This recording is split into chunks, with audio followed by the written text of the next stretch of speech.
नमो भगवते तस्मै कृष्णायाद्भुतकर्मणे रूपनाम विभेदेन जगत्कीर्णति यूयतः सच्चिदानन्दरूपाय विश्वोत्पत्त्यादिहेतवे तापत्रय विनाशाय श्रीकृष्णाय वयं नुमः।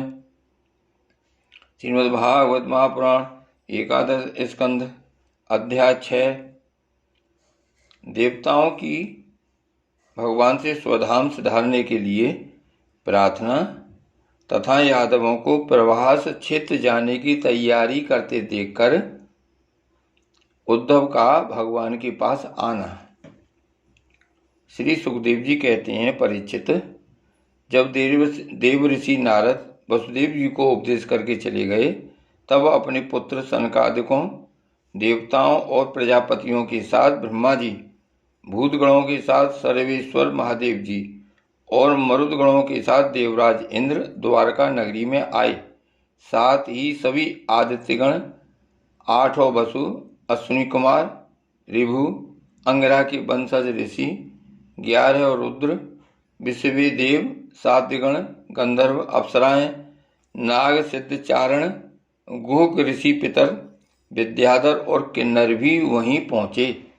इन लोगों के आगमन का उद्देश्य यह था कि मनुष्य का सा मनोहर वेश धारण करने वाले और अपने श्याम सुंदर विग्रह से सभी लोगों का मन अपनी ओर खींचकर रमा लेने वाले भगवान श्री कृष्ण का दर्शन करें, क्योंकि इस समय उन्होंने अपना श्री विग्रह प्रकट करके उसके द्वारा तीनों लोकों में ऐसी पवित्र कीर्ति का विस्तार किया है जो समस्त लोगों के पाप ताप को सदा के लिए मिटा देती है। द्वारकापुरी सब प्रकार की संपत्ति और ऐश्वर्यों से समृद्ध तथा अलौकिक दीप्त से दैदीप्यमान हो रही थी। वहां आकर उन लोगों ने अनूठी छवि से युक्त भगवान श्री कृष्ण के दर्शन किए। भगवान की रूप माधुरी का निर्निमेष नैनों से पान करने पर भी उनके नेत्र तृप्त न होते थे। वे एकटक बहुत देर तक उन्हें देखते ही रहे।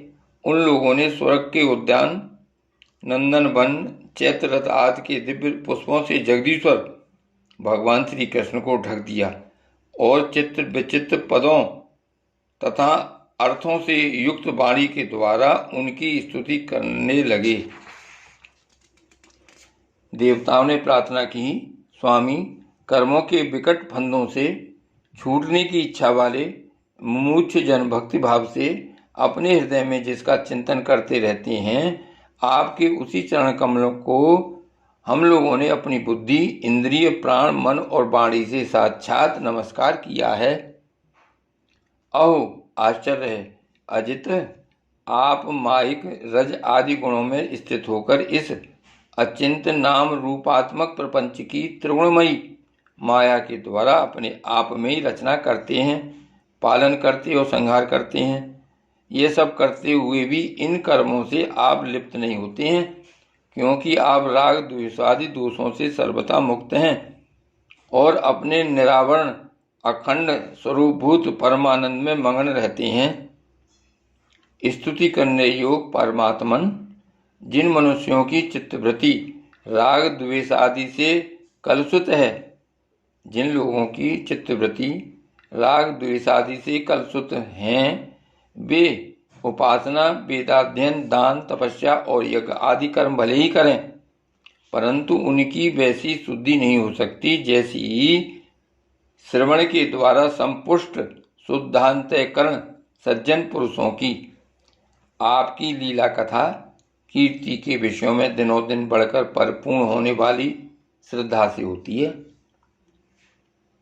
मननशील मुमुक्षुजन मोक्ष प्राप्ति के लिए अपने प्रेम से पिघले हुए हृदय के द्वारा जिन्हें लिए फिरते हैं, 5 रात्र विधि से उपासना करने वाले भक्तजन समान ऐश्वर्य की प्राप्ति के लिए वासुदेव, संकर्षण, प्रद्युम्न और अनिरुद्ध इस चतुर्व्यूह के रूप में जिनका पूजन करते हैं और जितेंद्रिय धीर पुरुष स्वर्गलोक का अतिक्रमण करके भगवत धाम की प्राप्ति के लिए तीनों समय जिनकी पूजा किया करते हैं, याज्ञिक लोग तीनों वेदों के द्वारा बतलाई हुई विधि से अपने संयत हाथों में हविष्य लेकर यज्ञ कुंड में आहुति देते और उन्हीं का चिंतन करते हैं। आपकी आत्मस्वरूपी माया के जिज्ञासु योगी जन हृदय के अंतर्देश में देहर विद्या आदि के द्वारा आपके चरण कमलों का ही ध्यान करते हैं और आपके बड़े बड़े प्रेमी भक्तजन उन्हीं को अपना परम इष्ट आराध्य देव मानते हैं। प्रभु, आपके भी चरण कमल हमारी समस्त अशुभ वासनाओं विषय वासनाओं को भस्म करने के लिए अग्नि स्वरूप हैं। प्रभु, आपके भी चरण कमल हमारी समस्त अशुभ वासनाओं विषय वासनाओं को भस्म करने के लिए अग्नि स्वरूप हों। वे अग्नि के समान हमारे पाप तापों को भस्म कर दें। प्रभु, ये भगवती लक्ष्मी आपके बच्चे स्थल पर मुरझाई हुई बासी बनमाला से भी सौत की तरह स्पर्धा कर रखती हैं, फिर भी आप उनकी परवाह न कर भक्तों के द्वारा इस बासी माला से की हुई पूजा भी प्रेम से स्वीकार करती हैं। ऐसे भक्त वत्सल प्रभु के चरण कमल सर्वदा हमारी विषय वासनाओं को जलाने वाले अग्नि स्वरूप हों।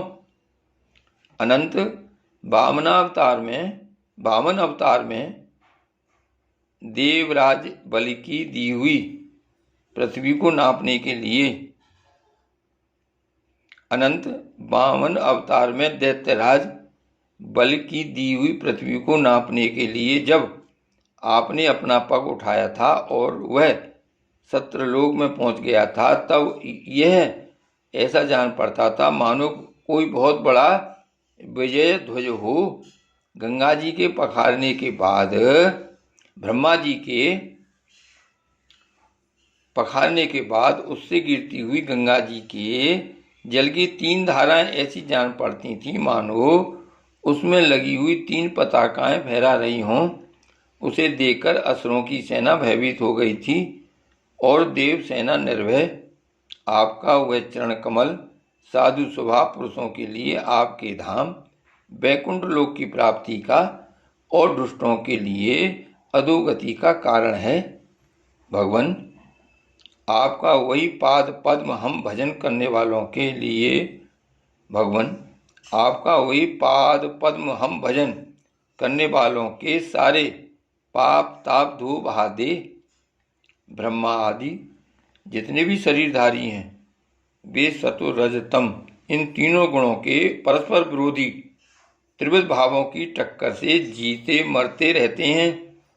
वे सुख दुख के थपेड़ों से बाहर नहीं हैं और ठीक वैसे ही आपके बस में हैं जैसे नथे हुए बैल अपने स्वामी के बस में होते हैं। आप उनके लिए भी काल स्वरूप हैं। उनके जीवन का आदि मध्य और अंत आपके ही अधीन है। इतना ही नहीं, आप प्रकृति और पुरुष से भी परे स्वयं पुरुषोत्तम हैं। आपके चरण कमल हम लोगों का कल्याण करें।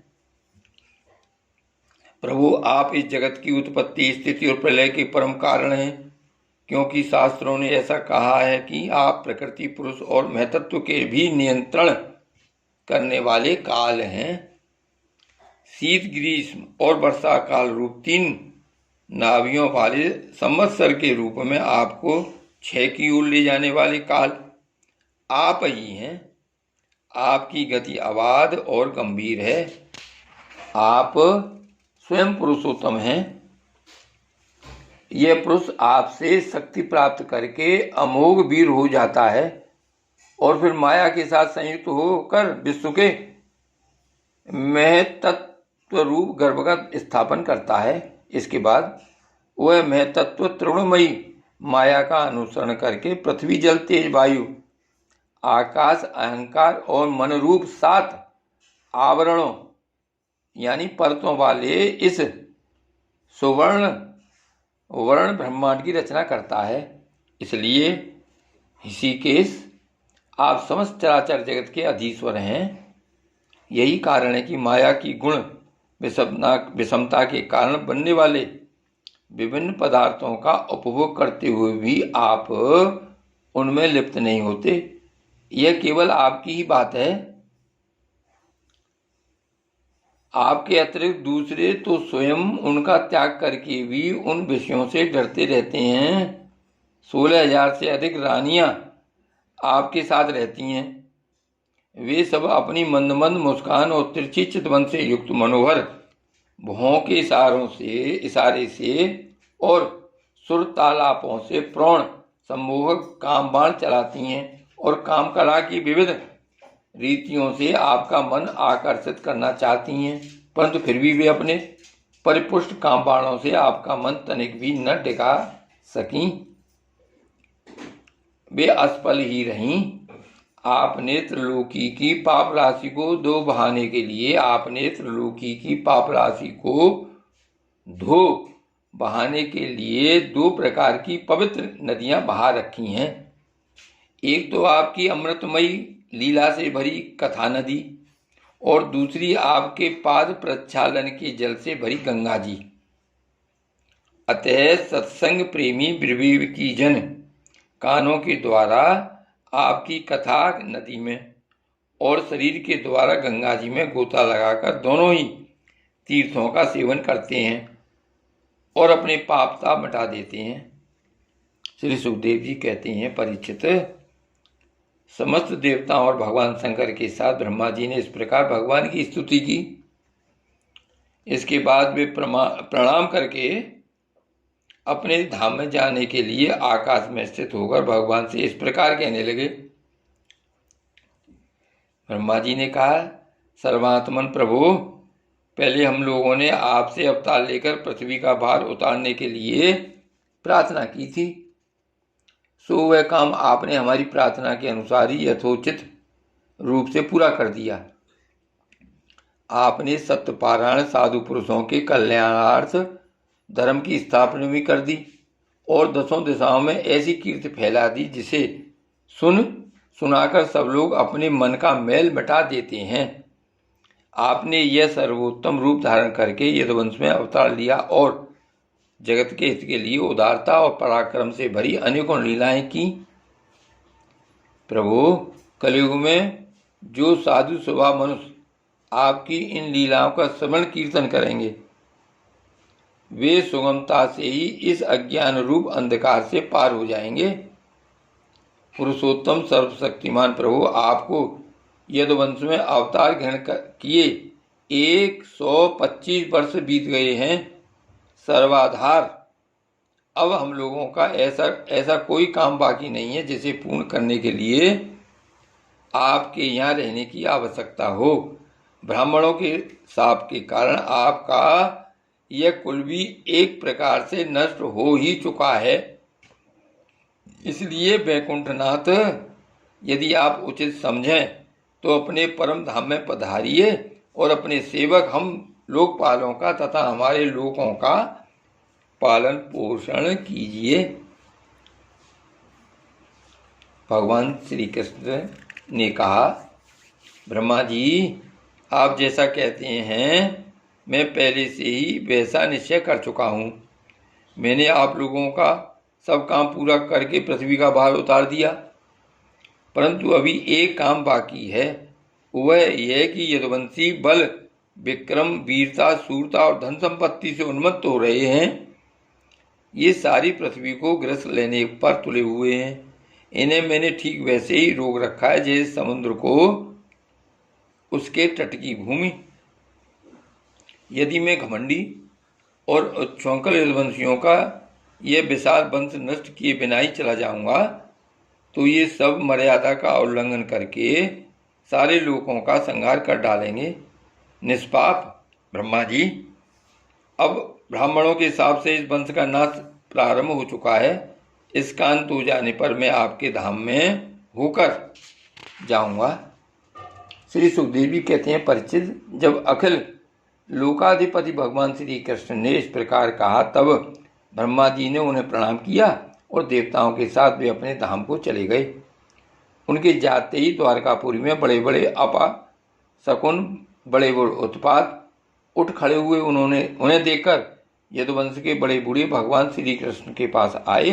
भगवान श्री कृष्ण ने उनसे ये बात कही, भगवान श्री कृष्ण ने कहा, गुरुजनों, आजकल द्वारका में जिधर देखिए उधर ही बड़े बड़े अपशकुन और उत्पात हो रहे हैं। आप लोग जानते ही हैं कि ब्राह्मणों ने हमारे वंश को ऐसा शाप दे दिया है जिसे टाल सकना बहुत ही कठिन है, जिसे टाल सकना बहुत ही कठिन है।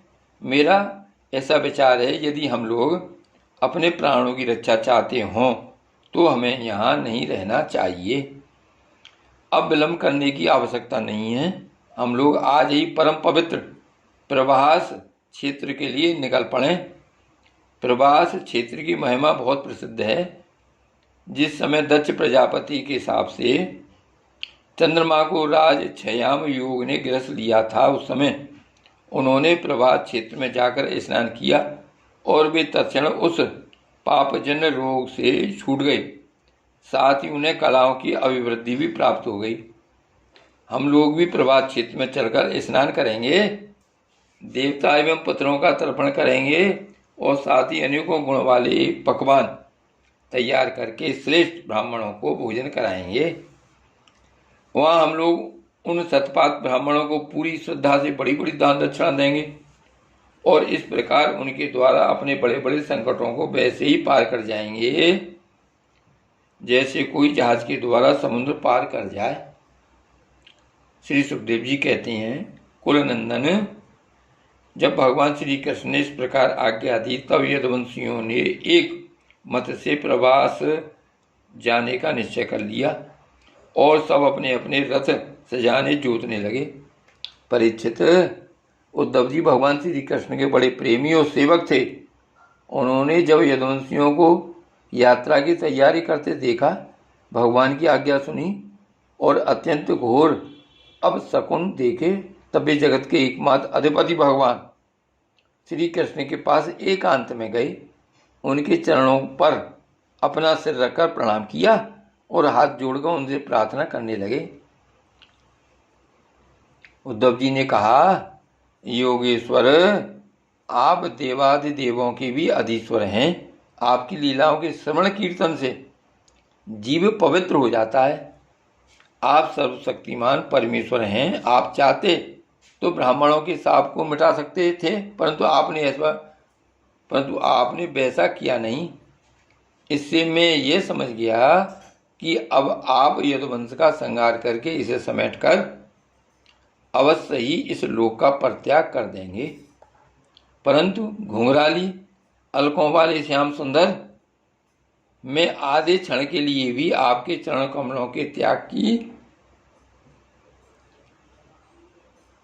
बात सोच भी नहीं सकता। मेरे जीवन सर्वस्व मेरे स्वामी, आप मुझे भी अपने धाम में ले चलिए। प्यारे कृष्ण, आपकी एक एक लीला मनुष्यों के लिए परम मंगलमयी और कानों के लिए अमृत स्वरूप है। जिसे एक बार उस रस का चस्का लग जाता है, उसके मन में फिर किसी दूसरी वस्तु के लिए लालसा ही नहीं रह जाती। प्रभु, हम तो उठते बैठते सोते जागते घूमते फिरते आपके साथ रहे हैं। हमने आपके साथ स्नान किया, खेल खेले भोजन किया, कहाँ तक के नाम है। हमारी एक एक चेष्टा आपके साथ होती रही। आप हमारे प्रीतम हैं, और तो क्या, आप हमारे आत्मा ही हैं। ऐसी स्थिति में हम आपके प्रेमी भक्त आपको कैसे छोड़ सकते हैं। हमने आपकी धारण की हुई माला पहनी, आपके लगाए हुए चंदन लगाए, आपके उतारे हुए वस्त्र पहने और आपके धारण किए हुए गहनों से अपने आप को सजाते रहे। हम आपकी झूठन खाने वाले सेवक हैं, इसलिए हम आपकी माया पर अवश्य ही विजय प्राप्त कर लेंगे। अतः प्रभु, हमें आपकी माया का डर नहीं है, डर है तो केवल आपके वियोग का। हम जानते हैं कि माया को पार कर लेना बहुत ही कठिन है। बड़े बड़े ऋषि मुनि दिगंबर रहकर और आजीवन नैष्ठिक ब्रह्मचर्य का पालन करके आध्यात्म विद्या के लिए अत्यंत परिश्रम करते हैं। इस प्रकार की कठिन साधना से उन सन्यासियों के हृदय निर्मल हो पाते हैं और तब कहीं वे समस्त वृत्तियों की शांति रूप नैष्कर्म अवस्था में स्थित होकर आपके ब्रह्म नामक धाम को प्राप्त होते हैं। महायोगेश्वर, हम लोग तो कर्म मार्ग में ही भ्रम भटक रहे हैं। हम लोग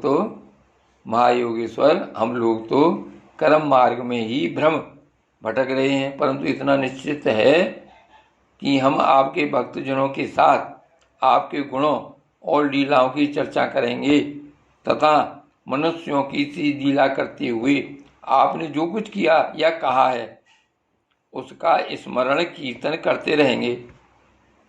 साथ ही आपकी चाल ढाल, मुस्कान, चितवन और हाथ प्रयास की स्मृति में तल्लीन हो जाएंगे। केवल इसी से हम दुस्तर माया को पार कर लेंगे। इसलिए हमें माया से पार जाने की नहीं, आपके विरह की चिंता है। आप हमें छोड़िए नहीं, साथ ले चलिए। श्री सुखदेव जी कहते हैं, परीक्षित, जब उद्धव जी ने देवकी नंदन भगवान श्री कृष्ण से इस प्रकार प्रार्थना की, तब उन्होंने अपने अनन्य प्रेमी सखा एवं सेवक उद्धव जी से कहा, श्री गोवर्धन नाथ की जय।